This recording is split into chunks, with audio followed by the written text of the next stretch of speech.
자, 오늘부터는 우리 한 달 동안 구약 말씀을 들어가게 되고요. 출애굽기 말씀을 보게 됩니다. 오늘 특별히 첫 번째 시간은 모세를 세우시는 하나님, 모세를 훈련하시는 하나님, 하나님의 훈련이 모세에게만 적용된 것이 아니라 오늘 우리에게 어떻게 적용되는가 하는 부분들을 보겠습니다. 모세를 세울 때 하나님께서 크게 두 가지를 준비하셨습니다. 사람과 여러 가지 상황을 준비해 주셨습니다. 우리 나이지리아 속담에 이런 말이 있다고 합니다. 같이 한번 읽어볼까요? 시작. 아이 하나를 키우기 위해선 마을 전체가 필요하다. 이 말은 오늘 우리가 배우는 말하고 함축적인 것 같습니다. 마을 전체가 필요하다는 것은 마을 사람들뿐만 아니라 환경을 다 포함하는 겁니다. 모든 상황들, 모든 환경들이 다 힘을 합치고 사람들이 합쳐야지 아이 하나를 키울 수 있다. 제가 이걸 맨 처음에 본 거는 우리 교회 밑에 고양이 집에 테이프로 뭘 이렇게 붙여놨는데 그 건드리지 말라고, 고양이 하나를 키우기 위해서는 마을 전체가 필요하다 이렇게 테이프를 붙여놓은 게 있어갖고 그때 이제 처음 본 건데요. 정말 사람 하나를 키우는 거 쉽지 않은 것 같아요. 옛날에는 대가족 제도가 있어서 아이도 번갈아 가면서 안아주고 서로 보살펴주니까 별 문제가 안 됐네. 요새는 아이 2명만, 뭐 1명, 2명만 나와도 2명이 키우니까 너무나도 힘든 상황이 된 거예요. 그러다 보니까 우리 모든 친족들이 다 힘을 합해갖고 막 도와줄 때도 많고 부모님들이 도와줄 때도 많은데요. 이 말이 참 속담이긴 하지만 우리 가운데 많은 교훈을 주는 것 같습니다. 마찬가지입니다. 오늘 나 자신도 누군가에 의해서 도움을 받아서 또 어떤 상황들을 통해서 나를 세웠듯이 한 사람 한 사람이 신앙을 가지기 위해서 또 하나님의 사람으로 키워지기 위해서는 정말 많은 사람들의 필요가 또 손길이 필요하다 하는 것을 우리가 알 수가 있습니다. 우리 갈대상자라는 책으로 유명한 우리 김영길 총장님 이야기를 잘 아실 것입니다. 그분이 예수를 어떻게 믿게 되었는가, 그와 함께한 사람들이 어떻게 자신을 예수를 믿게 되었는가, 그런 무신론자요, 유교 집안이었던 안동에서 태어났는데 그가 어떻게 예수를 믿게 되었는가 하는 부분들을 영상을 통해서 잠시 한번 보도록 하겠습니다. 아내 될 사람이? 그렇죠?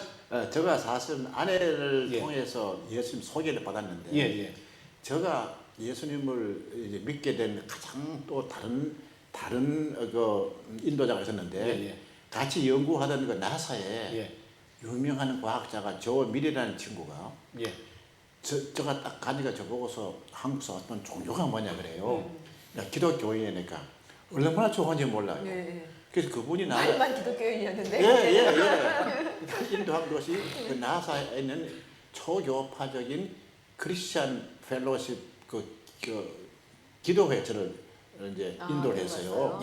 근데 거기 가서 보고 깜짝 놀란 거예요. 이런 말 듣던 유명한 과학자들이 다 거기 있어. 그 뭐 열심히 기도드리는 그 모습에, 찬양 드리는 그 모습에 성경 공부를 다 매주 일주일에 한 번씩 한 45분간 이제 그걸 하면서 제가 거기에 도전을 받은 거예요. 나는 눈에 보이는 것만 보는 과학자인데 그분들은 뭐 눈에 보이지 않는 세계를 보고서 기도드리고 찬양 드리는 모습에 저분들이 도대체 뭘 보고 그럴까? 저는 눈에 보이는 것만 보는데 그래서 아내한테 물으니까 무조건 믿으라 하는 거예요. 그래서 무조건 믿을 도리는 없고 연구를 한번 해보고 믿자.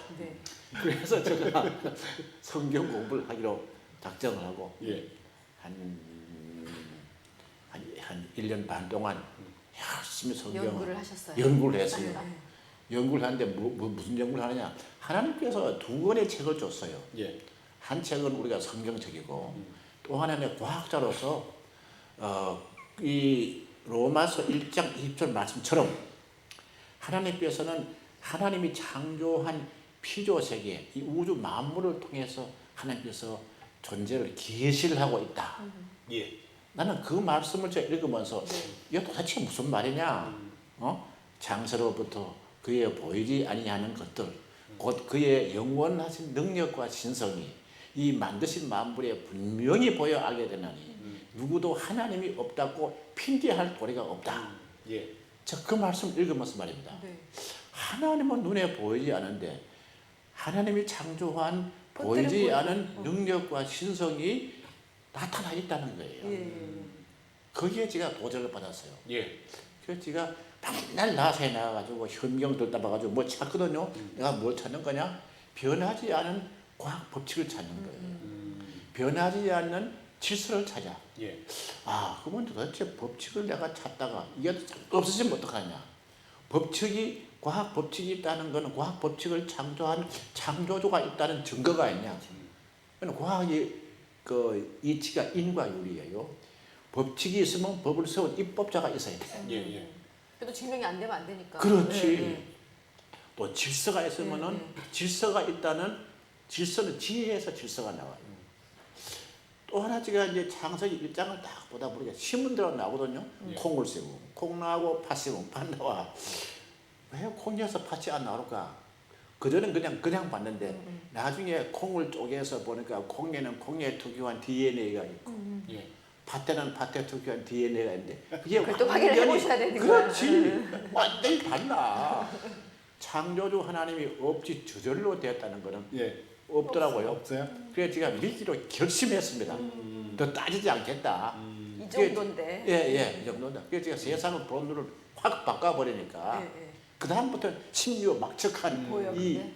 신묘막측한 창조의 세계가 저한테 와면서 하나님은 내가 이 눈에 보이지 않지만은 하나님의 신묘막측한 능력과 솜씨가 그 이 우주 만물에 예. 이게 분명히 다 나타나 있더라고요. 그래서 제가 하나님을 창조자를 믿게 된 계기가 된 거예요.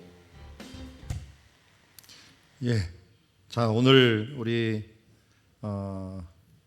교회도 우리 교회도 제가 알기로는 한 4가정 정도가 한동대 출신인데 우리 초대 총장이시고 또 이 학교를 세우느라 고생하셨던 그 김영길 총장님도 어떻게 믿게 되었는가. 우리 특별히 통합 예배이기 때문에 어린이들도 좀 들으라고 청소년 들으라고 좀 이 말씀을 준비했습니다.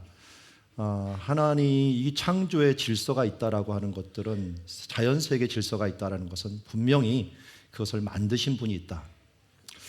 누군가 이렇게 빌딩 뭐 63 빌딩을 생각하고 롯데 타워를 한번 생각해 봅시다. 지나가다가 저거 저절로 생긴 거야. 이렇게 얘기하면은 그 사람 보고 뭐라 할까요? 미친놈. 어떻게 저게 저절로 생겨? 그런데 지금 많은 과학자들이 우리 인간이 저절로 생겼다고 합니다. 우주가 저절로 생겼다고 합니다. 누가 만든 사람도 없이 저절로 생겼다라고 하는 것들은 정말 허무맹랑한 소리입니다. 하나님께서 분명히 만드셨고 또 성경처럼 만드심부터 앞으로 어떻게 될 것인가를 모두 기록한 책은 우리 온 세계 성경책밖에 없습니다. 그만큼 하나님께 우리의 성경책을 주시고 그 성경책과 함께 우리의 자연 질서와 자연 세계를 주셨다는 걸 다시 한번 깨닫고 그 하나님의 말씀에 귀를 기울이시는 시간 되기를 원합니다. 출애굽기도 그래서 크게 오늘 출애굽기 1장부터 이번 달에는 16장까지 말씀을 보는데 하나님께서 우리를 구원하시고 우리에게 어떤 것을 공급하시는가 하는 부분들을 크게 보는 주제를 가지고 말씀을 보도록 하겠습니다. 자, 우리는 출애굽기를 지금 보고 있지만 사실은 창세기가 먼저 있죠. 창세기는 모세가 태어나기 전의 기록입니다. 모세가 자기가 경험한 게 아니고 그 조상들한테 계속 들었던 이야기를 모아갖고 기록한 것이 창세기고 그 다음에 자신이 이제 태어나서 시내산까지 가는 여정을 기록한 것이 출애굽기입니다. 그리고 시내산에서 하나님의 그 말씀과 명령을 받은 것이 레위기이고 시내산에서 이제는 하나님의 말씀을 받고 하나님의 백성이 된 다음에 언약궤를 받은 다음에 이 성막을 만들어 갖고 출발한 여정이 한 38년 정도가 되는데 그것이 민수기입니다. 그리고 민수기 여정에서 나왔던 애굽에서 나왔던 20세 이상이 모두 죽었습니다. 그리고 두 번째 세대가 되었어요. 그래서 두 번째 세대에게는 두 번째 명령이 필요했는데 그 두 번째 명령이라는 것이 듀테로놈이라고 하는 신명기가 됩니다. 오늘 이걸 왼쪽에 이게 신명기가 있지만 D6라고 말하는 이유가 D라고 하는 것이 듀오라고 하는 말 들어보셨죠? 듀오. 듀테로라는 말이 두 번째라는 뜻이에요. 두 번째 계명, 명령이에요. 명령을 우리는 신명이라고 불렀지만 두 번째 명령을 주신 그 시간이 신명기입니다. 이게 이제 다음 세대, 신세대에게 주신 말씀이라고 할 수 있죠. 이렇게 모세가 이렇게 5개의 성경을 쓰므로 말미암아 모세 오경이다. 5개의 성경을 썼다 해서 모세오경이라 이렇게 부르게 됩니다. 자, 오늘 그중에서 우리는 출애굽기 말씀을 함께 보게 되는데요. 이 출애굽기 말씀을 볼 때 1장 우리가 보지 못했지만 1장에 이런 말씀이 있어요. 한번 읽어볼까요? 시작. 요셉을 알지 못하는 새 왕이 일어나니 애굽을 다스리더니. 자, 새 왕이라고 하는데 역사가들이 기록한 말씀을 보니까 새 왕이 아니라 새 왕조예요. 왕조. 새 왕이라고 하는 건 왕조가 바뀌었다는 거예요. 이 왼쪽에 있는 지금 이 사람들은 다 조각을 해놨기 때문에 그 조각이 남겨져 있는데 왼쪽에 있는 사람이 바로 제일 첫 번째 왕이었던 아흐모세입니다. 우리 모세라는 이름이 모세가 처음이 아니에요. 원래 아들이라는 뜻을 가진 그 애굽 언어입니다. 그런데 히브리 언어로 바꾸면은 물에서 건져낸 자가 된다라고 하는 뜻이지만 원래 모세라는 이름이 왕의 이름이었어요. 그래서 아흐모세라고 하는 그 사람이 왕조를 만들게 되었습니다. 왜냐하면 이 사람이 그동안 요셉을 알았던 왕조가 차지하고 있던 땅에 쳐들어가서 그들을 이 새로운 왕조, 그래서 이거를 신왕조라고 부르게 됩니다. 왜 신왕조라고 불렀느냐? 이것도 마네또라고 하는 또 역사가 때문에 그래요. 마네또가 유명한 게 아니라 여러분 알렉산더는 아시죠? 이 알렉산더의 친구가 알렉산더가 죽으면서 그 친구가 이집트를 차지했는데 그 사람이 프톨레미입니다. 근데 이 헬라 사람들은 지혜를 좋아하고 자기가 애굽을 되살려니까 애굽의 이 이집트의 역사를 알아야 됐어요.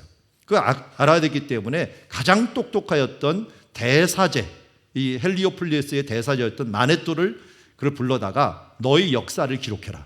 내가 좀 알기를 원한다. 자기가 왕이 됐는데 그 역사를 모르잖아요. 근데 이집트가 특징이 이게 망가지지 않는, 역사가 망가지지 않는 땅이에요.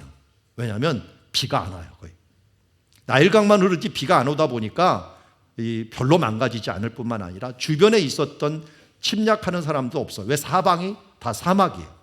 큰 군대가 오지 않고는 정복하지 못하는 땅이었는데 그러다 보니까 유적이 그대로 남아있고 왕의 기록들이 다 남아있었어요. 그래서 이것을 기초로 해서 마네또가 벌써 예수님이 오시기 전 한 200년 전에 이 이집트 역사를 기록합니다. 그것이 남아있지는 않은데 그것을 인용한 사람들이 남아있어요. 그 인용을 제일 많이 한 사람이 요세푸스라는 사람인데 이 사람은 우리 성경을 기록한 그 기간이 100년까지, 요한이 살아있을 때까지 100년까지예요. 사도들하고 비슷한 시대를 살면서 이 유대인의 고대사와 전쟁사를 기록하면서 마네또 이야기를 자꾸만 인용을 합니다. 그 당시에 그 책이 남아있었으니까. 그래서 요세푸스는 예수님 시대 때의 상황, 그리고 고대 이집트의 상황, 이 부분들을 기록한 아주 중요한 역사가입니다.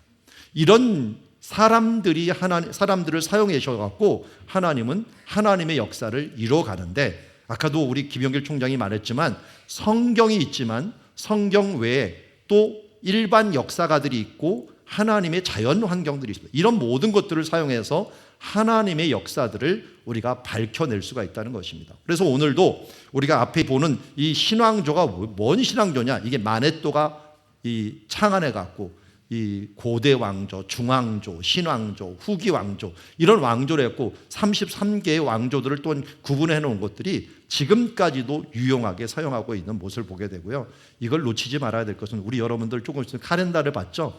카렌다를 받는 이 양력의 기준이 뭐냐? 이 사람이 만들어 놓은 거예요.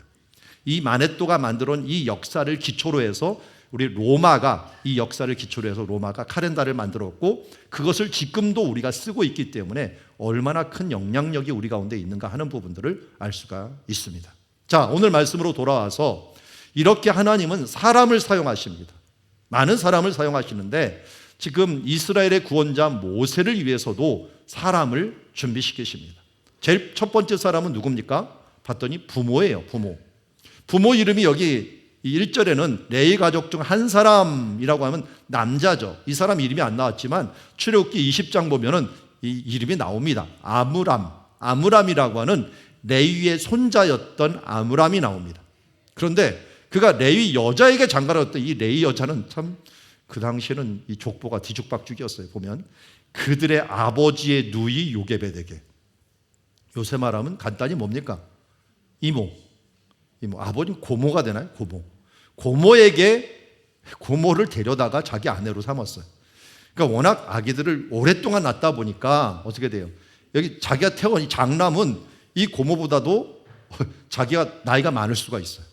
그런 세계를 살다 보니까 이게 족보들이 함께 섞여버리는 그런 일들이 발생하게 됩니다. 그 사람 이름이 나와요. 레위 여자의 이름이 요게벳이죠. 우리가 얼마 전에 우리 국미라 집사님이 요게벳의 노래 불렀는데 참 감동적이죠.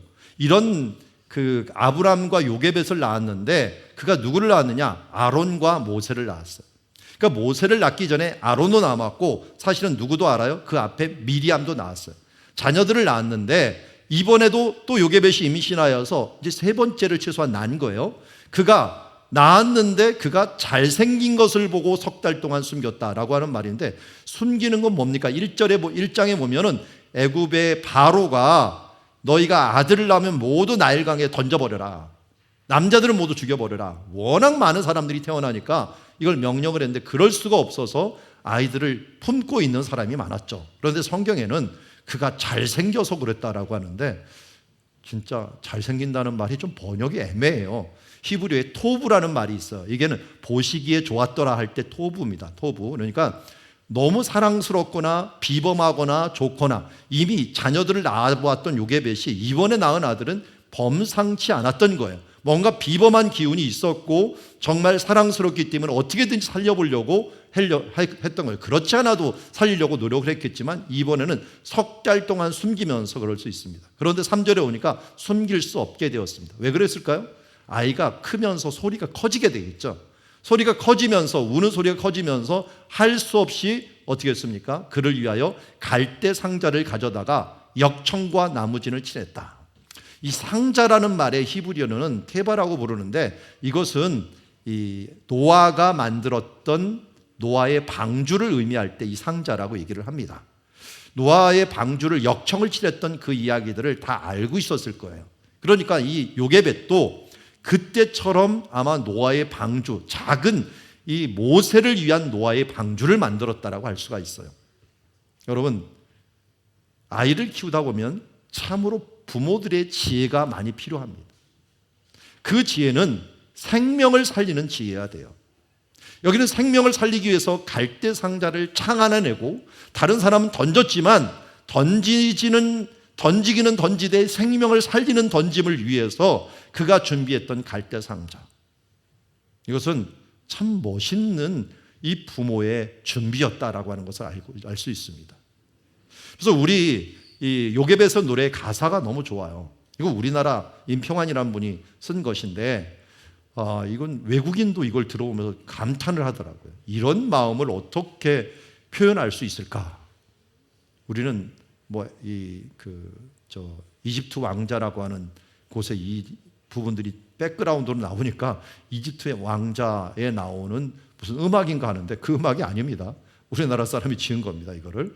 그래서 우리 D6 하시는 그 론 헌터라고 하는 분이 이 가사를 듣더니 정말 감탄을 하더라고요. 이런 감성으로 이거를 기록할 수 있을까? 어떤 마음이었을까?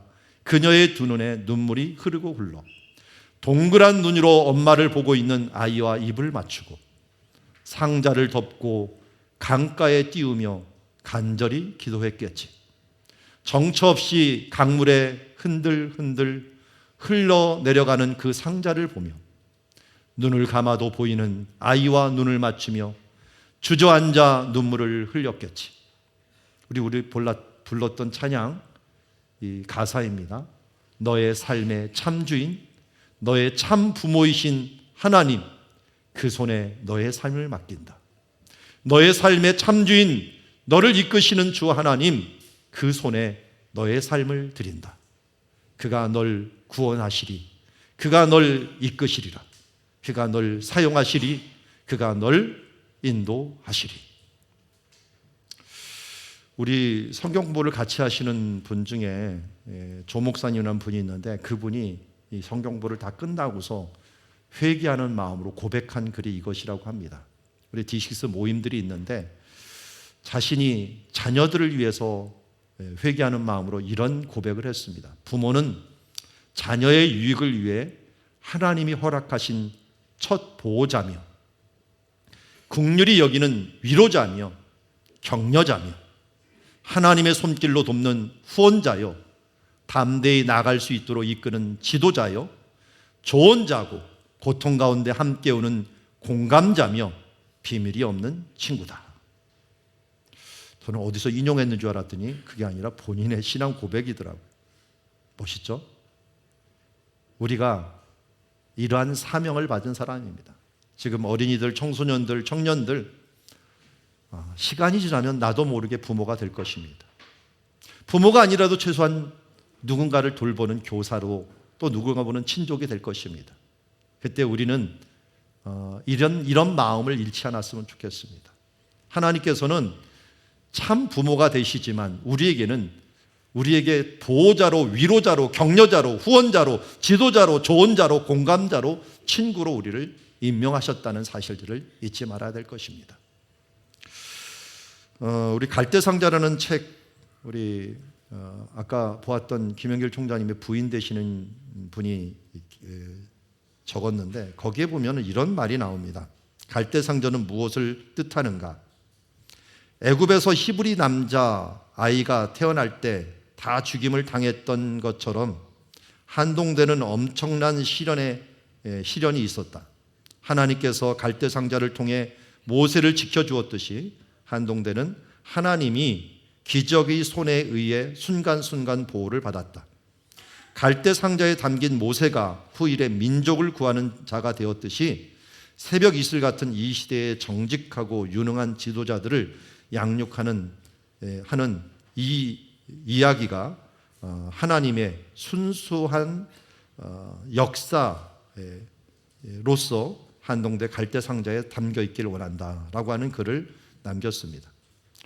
오늘 우리는 우리 가정이, 우리 자녀들을 갈대상자로 잘 만들어 하나님 안에서 생명을 구원하는 일들을 잘 감당해야 되는 사명이 있는 줄 압니다. 교회가 또한 우리 갈대상자를 만들어줘야 되고, 각 가정이 갈대상자를 만들어서 위기의 순간, 이 어두운 시대에 그냥 흘러가도록 내버려두고 우리 나일강에 아이를 던져듯이 세상에 던지지 마시고 그들에게 확실한 하나님의 말씀의 틀을 주어서 이 땅에서 생명을 건지며 이 세대를 살릴 수 있는 다음 세대를 만들어갈 수 있는 부모 세대들이 되기를 주의 이름으로 축원합니다. 하나님은 이제 사람을 사용하는데 이렇게 부모를 사용할 뿐만 아니라 바로의 딸, 어떻게 보면 원수의 딸까지도 사용을 합니다. 신왕조에 하셉수트라고 하는 여왕이 있었습니다. 이 여왕은 원래 공주였는데 나중에 여왕이 되어서 나라를 통치하는데, 역사 기록과 또 연대를 측정해 보면은 아마도 이 바로의 딸이 하셉수트라는 여왕이 된 여인입니다. 근데 이 여인에게는 문제가 있었는데 자녀가 없었습니다.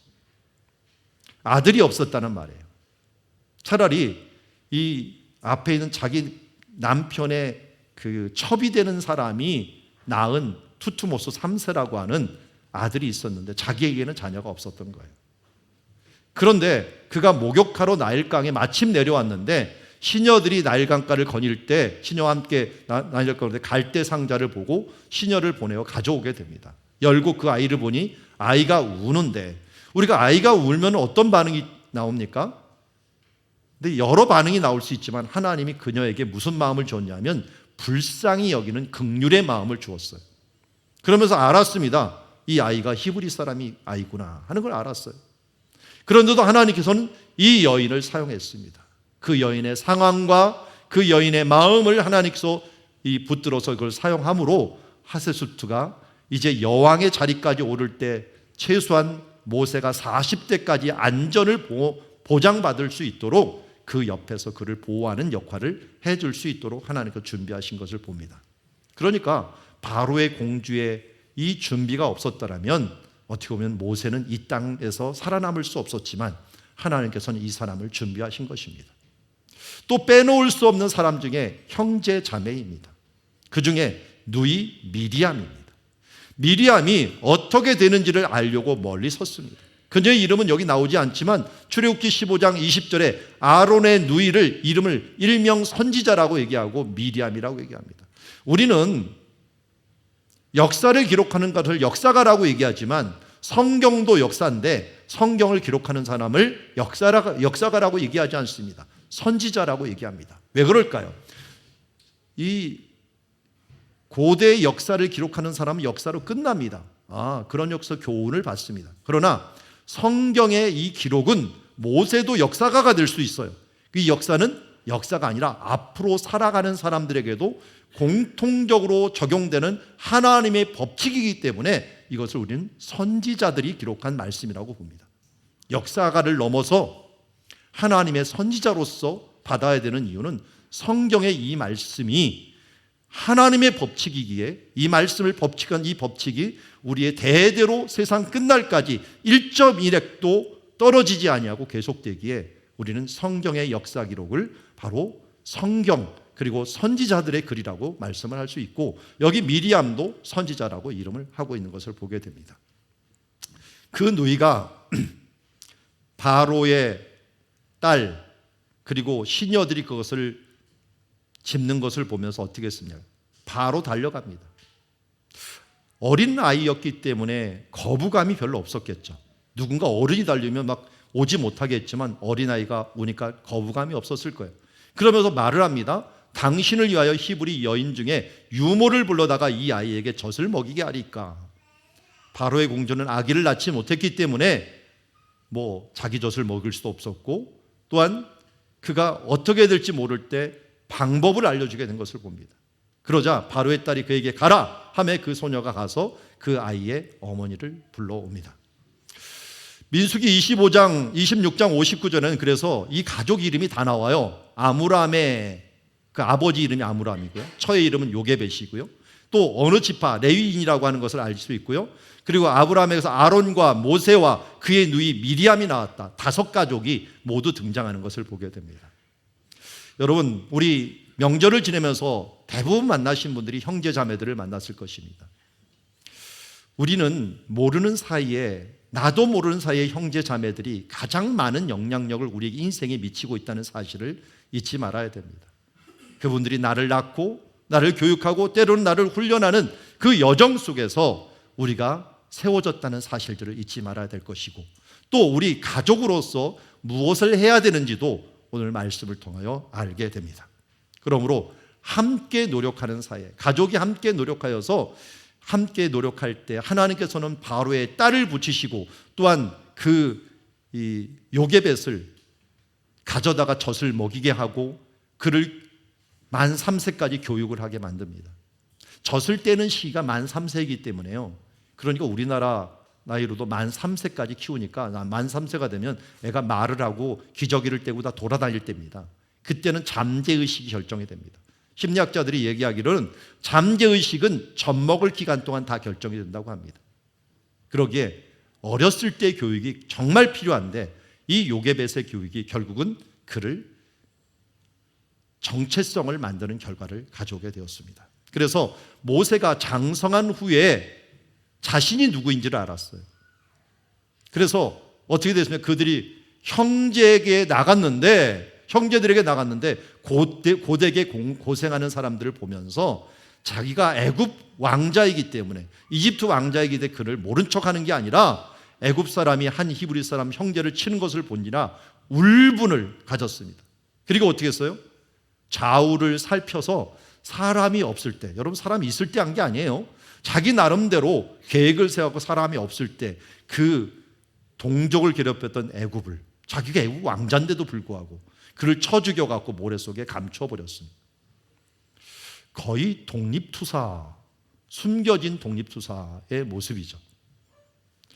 잘한 점도 있고 못한 점도 있고, 우리나라로 지금 치자면 세상 사람들은 잘했다라고 얘기할 수가 있겠지만 이것은 하나님 편에서는 바르지 않습니다.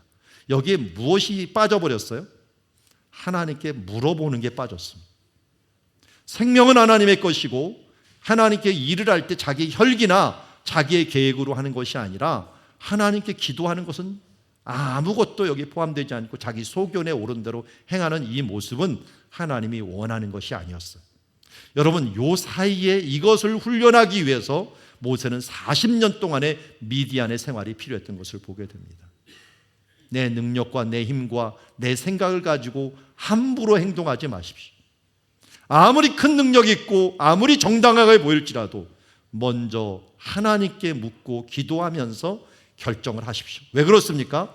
우리의 삶의 참 주인이신 분이 하나님이시며 하나님이 우리에게는 경영권을 주었지 소유권을 주지 않았다는 것을 잊지 말아야 됩니다. 경영권을 주었을 때 우리의 마음대로 결정하면 안 되고 소유자 되시고 우리의 주인 되신 하나님께 물어보면서 이 모든 부분들을 행해야 될 줄 압니다. 결국 하나님께서는 이 상황을 모세를 훈련시키는 상황으로 바뀌어 버립니다. 그럼 분명히 아무도 보지 않는 가운데 이것을 행했는데 사람들이 본 거예요. 그리고 동족들이 싸우는데 어찌하여 동포를 치느냐 말했더니 누가 너희를 우리의 재판관으로 삼았느냐? 애굽 사람 죽이는 거 내가 또 봤다. 나도 죽이려고 하느냐?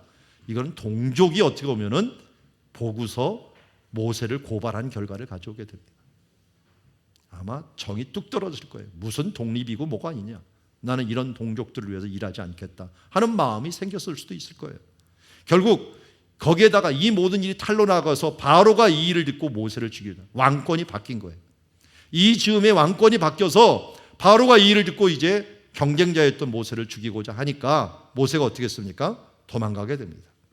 그가 이 일을 보고 모세를 죽이고자 한지라 모세가 바로의 낯을 피하여 미디안 땅에 머물며, 제가 거리를 어제 한번 측정을 해봤더니 고센 땅에서 여기까지가 짧게 잡으면 400km, 그리고 미디안 광야로 좀 멀리 잡으면 500km, 우리나라로 치면 서울에서 부산 거리, 그 정도를 도망간 거예요. 근데 가는 길이 다 광야입니다. 가는 길도 험했겠지만 왜 일로 갔을 것인가? 이제 역사 기록에 보면 여기에 1년에 한 번씩 애굽 사람들이 가곤 했어요. 왜냐하면 여기에 광산이 있었거든요. 농한기가 되면 이 광산에 가서 이 미라에다가 눈에다가 보석을 받고 할 때마다 그런 보석들을 캐는 장소가 미디안 사람들이 사는 곳에 있었어요. 그래서 그들의 군사를 보냈던 그 기록을 알고 있고 애굽 왕자로서 알고 있기 때문에 잠시 애굽에서 가는 그곳, 어쩌다 가는 그곳에 자신이 피신하는 장소를 삼고서 가게 된 것을 보게 됩니다. 그러자 모세가 바로의 낯을 피하여 미디안 땅, 미디안 광야에 이르렀는데 하루는 우물 곁에 앉았는데 미디안 제사장들 7달이 있었습니다. 그들이 와서 물을 길어 구유에 채우려고 하는데 목자들이 와서 그를 쫓습니다. 이 목자들은 뭔가 남자들입니다. 안타깝게도 이 미디안 땅에서는 남자들이 우선이었기 때문에 이 여자들이 힘을 잘 못 썼습니다. 그러다 보니까 이 제사장에게는 딸 7밖에 없으니까, 남자가 없으니까 가서 우물싸움에서 꼭 지게 되면서 항상 맨 끝에 물을 먹게 되는데, 모세가 이것을 보면서 오지랖 넓게 가갖고 너 왜 그러느냐, 순서 지켜라 하면서 모세가 일어나 그들을 도와 그 양떼에서 물을 먹이니까 그 다음 돌아오는 시간도 빨라진 거예요. 그랬더니 아버지 루엘이 어떻게 너희가 이렇게 속히 돌아왔느냐라고 했더니 바로 애굽 사람 하나가 우리를 도왔다. 그 사람 어디 있느냐, 왜 그냥 보냈느냐, 어째 그 사람을 버려두고 왔느냐, 그를 청하여 음식을 대접해라 해갖고 모세가 그 가운데 가서 동거하면서 또 그의 딸 시보라를 주어서 그의 아내로 삼게 하고 그곳에서 아들을 낳은 사람이 게르솜이라고 하는 아들이었습니다. 게르솜이라는 뜻이 뭐냐? 게르라는 게 나그네라는 뜻이에요. 솜이라는 게 거기서 그 타국 땅에서 어떻게 보면 나그네가 되었다 하는 그 자신의 이 신세를 한탄하면서 지은 그 이름이 바로 그의 삶에 나타난 것을 보게 됩니다. 여러분, 이러한 상황들 모두 하나님께서 준비시켜 주십니다. 이 준비가 어떤 결과를 가져왔는지는 한번 조금 이따 보도록 하겠고요. 이렇게 모세가 힘들고 40년을 지내는 동안 애굽 왕은 죽었고, 자기를 죽이려고 했던 죽었고, 이스라엘 자손은 그러면 해방되느냐? 아닙니다. 고된 노동으로 말미암아 탄식하면서 그 노동으로 하나님을 부르짖었더니 하나님은 어떻게 하셨습니까? 그 고통소리를 들으셨고 기억하셨습니다. 하나님은 우리의 고통소리를 듣지 않는 분이 아닙니다. 작은 신음에도 우리의 소리를 들으시고, 그가 특별히 무엇을 기억했다? 하나님께서 언약하신 것, 아브라함과 이삭과 야곱에게, 특별히 아브라함에게 내 자손이 400년 동안 나그네 생활을 하였다가 내가 돌아오게 할 것이다 라고 했는데 그 약속을 돌보셨고 그것을 기억하게 됩니다. 창세기 15장에 나오는 말씀, 그 말씀을 기억하시면서 그들을 돌아오게 하겠다라고 말씀하시면서, 그런데 그들을 한동안은 고통 가운데 드는 모습을 보게 됩니다. 자, 오늘 말씀을 가지고 한번 정리를 해보겠습니다. 하나님이 준비한 사람이 있습니다. 첫 번째, 어머니 요게벳입니다. 요게벳은 참으로 창의적인 발상을 통해서 생명을 보호하려고 했습니다. 누나 미리암은 끝까지 이것을 쳐다보면서 마지막까지 도움을 주므로 모세와 어머니를 이어주게 만들었습니다. 바로의 공주, 이 공주는 그야말로 불쌍한 마음, 긍휼히 여기는 마음으로 모세를 자기의 왕자로 품어주었고 왕자로 키우게 만들었습니다. 거기다가 장인 루일이라고 하는 이드로는 광야 40년 동안 그와 함께 보호자가 되고 돕는 제사장이 되어서 그 옆에 함께 있게 되었던 모습을 보게 됩니다. 이처럼 모세 한 사람을 세우기 위해서 하나님은 여러 사람들, 이것뿐만 아니라 수많은 사람들을 준비하시게 됩니다. 우리 바울도 마찬가지였죠. 아나니아라는 사람, 또 바나바라는 사람, 이런 사람 통해서 사람을 준비했듯이 우리를 위하여도 하나님은 많은 사람을 준비합니다. 자, 그런데 상황에 대해서는 제가 간단히 얘기했지만 이 결과적으로 상황이 얼마나 중요한가를 봅시다. 바로의 박해 중에서 출생을 했어요. 그래서 할 수 없이 이 갈대상자에 띄어보낼 수밖에 없는 상황이었습니다. 그런 이거는 최악의 상황에서 태어났다고 보았지만 그것을 통해서 구원을 받아서 애굽에서 왕자의 교육을 받게 되었습니다. 이 왕자의 교육은 정말 중요한 결과를 가지게 되었습니다. 애굽의 학문을 배웠고요. 그것을 통해서 모세오경이라는 글을 쓸 수 있는 사람은 모세밖에 없게 되었어요. 아마 여기서 구원받지 않고 그냥 평범하게 살았으면 우리가 보는 이 성경책의 헌법과 같은 말씀이 모세오경이라고 부릅니다. 창세기, 출애굽기, 레위기, 민수기, 신명기. 이것은요, 세계 5대 종교의 사람들이, 3대 유일신 종교가 모두 인정하는 책입니다. 유대교, 기독교, 이슬람, 모세오경은 하나님의 말씀이라는 걸 모두 인정합니다. 이거 갖다 대고서 지금 의심하는 사람은 없습니다. 기독교하고 이슬람만 합쳐도 이 땅에서 수십억이 넘습니다. 이 수십억이 넘는 사람이 모세의 이 글은 하나님이 주신 글이라고 인정을 할 정도로 정말 완벽하게 지금 3,000년을 넘게 이 글이 이어왔지만 어느 누구도 의심하지 않고 이 말씀을 헌법적이고 이 땅에서 우리가 표준으로 삼아야 될 말씀이라고 할 수 있듯이 애굽의 교육을 받아왔던 것입니다. 이 교육이 없었다면 오늘 모세오경은 없었겠죠. 그뿐만 아니라 광야에서 이끌어갈 때 이 공동체 중에 하나님께서 성막이라는 걸 줍니다.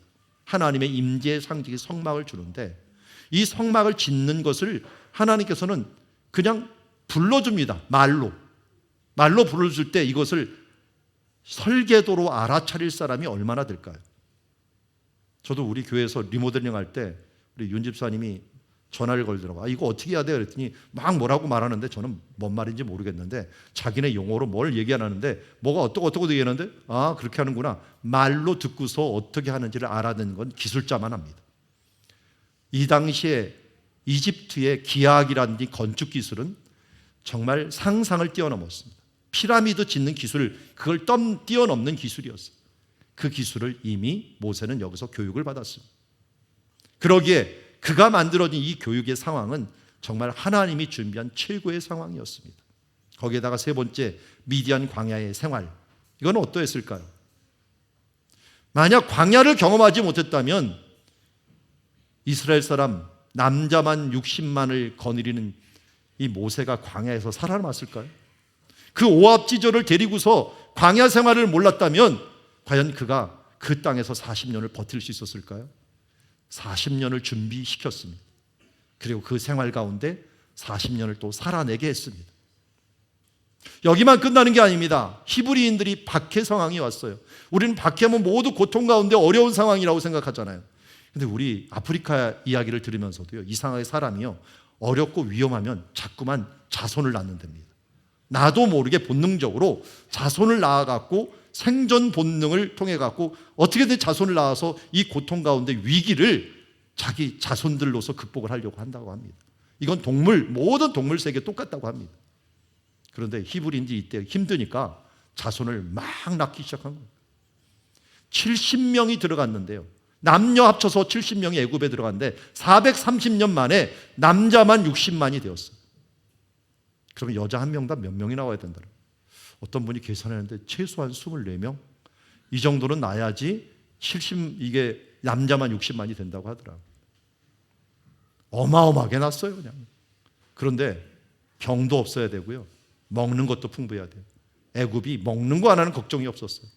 그리고 적들이 침략하는 것도 없었어요. 하나님이 또 운동을 열심히 하게 만드니까 병도 안 들었어요. 다들 건강했어요. 쑥쑥쑥 나갔고 이게 민족을 이루는 결과를 가져오게 되었어요. 이게 바로 하나님이 준비한 것입니다. 사도행전 7장 22절 같이 한번 읽어볼까요? 시작. 모세가 애굽 사람의 모든 지혜를 배워 그의 말하는 일이 능하였더라. 말과 하는 일이 능하였다라고 말씀합니다.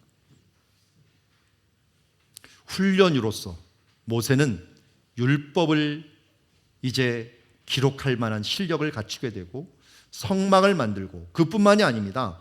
애굽에서 그들을 이끌려면 리더십이 있어야 되는데 지도력이 있어야 되는데 애굽의 왕자로서 군대를 이끌 수 있는 리더십을 준비하게 되었고요. 하나님은 또 한편으로는 고통 중에서 많은 사람들이 민족을 이룰 수 있도록 정말 많은 인구들이 태어나게 해서 이들을 통해서 이제는 한 가족이 하나의 나라가 되기 위해서 민족이 되는 것들을 하나님 준비하셨다는 것입니다.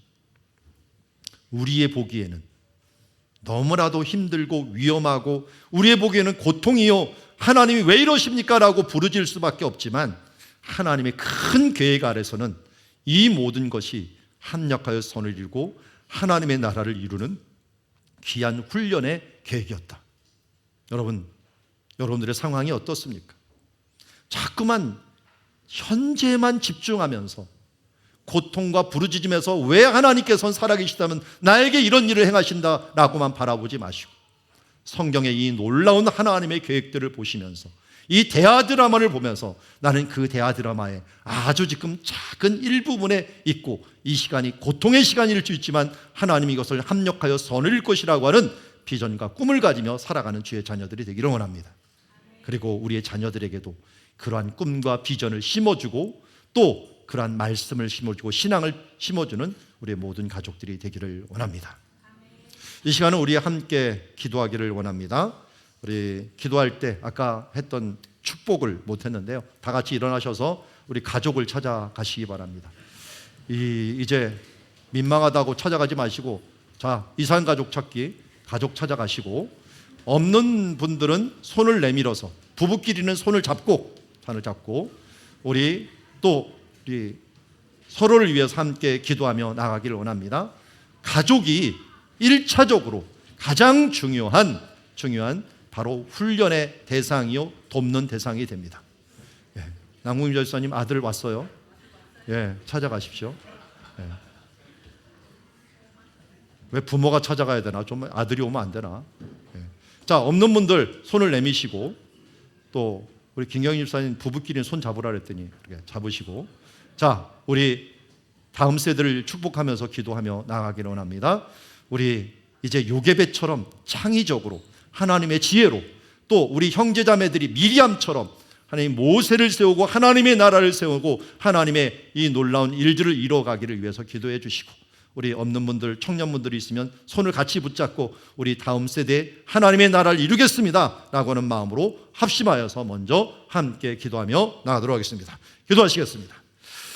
하나님 아버지 감사합니다. 오늘도 주님께서 주시는 하나님의 말씀과 기도로서 이 시간 기도하며 나아가옵나니 오늘도 우리 주시는 하나님의 능력과 권세들이 우리의 자녀들에게 임하게 하여 주시옵시고 주여 부모들은 최고의 이제 도움이요 또 조력자요 공감자요 친구로서 주님 앞으로도 이 다음 세대를 이루어 나아가게 부족함이 없는 주님의 자녀가 될 수 있도록 하나님 함께하여 주시옵소서.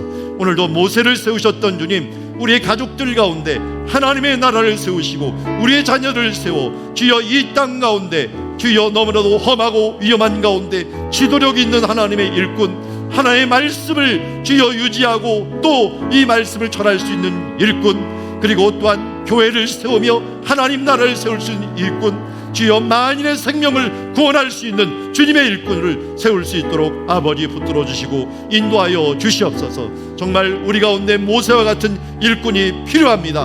하나님 훈련의 시기를 이기고 하나님의 뜻을 이뤄내는 주님의 일꾼들 되게 하여 주시옵소서. 제가 기도합니다.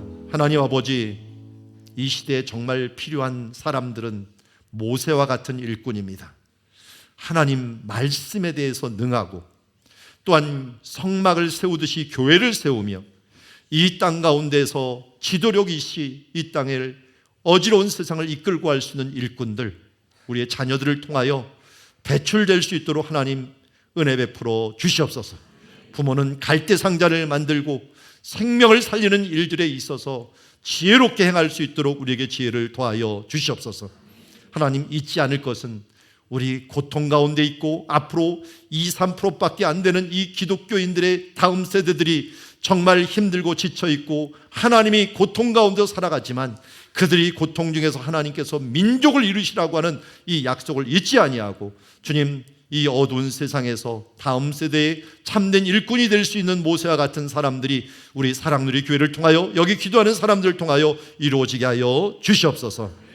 여호와는 내게 복을 주시고 너를 지키시기를 원하며 여호와는 그의 얼굴을 내게 비추사 은혜 베푸시기를 원하며 여호와는 그의 얼굴을 내게로 향하여 드사 평강 주시기를 원하노라. 예수 그리스도 이름으로 축복하며 기도드리옵나이다.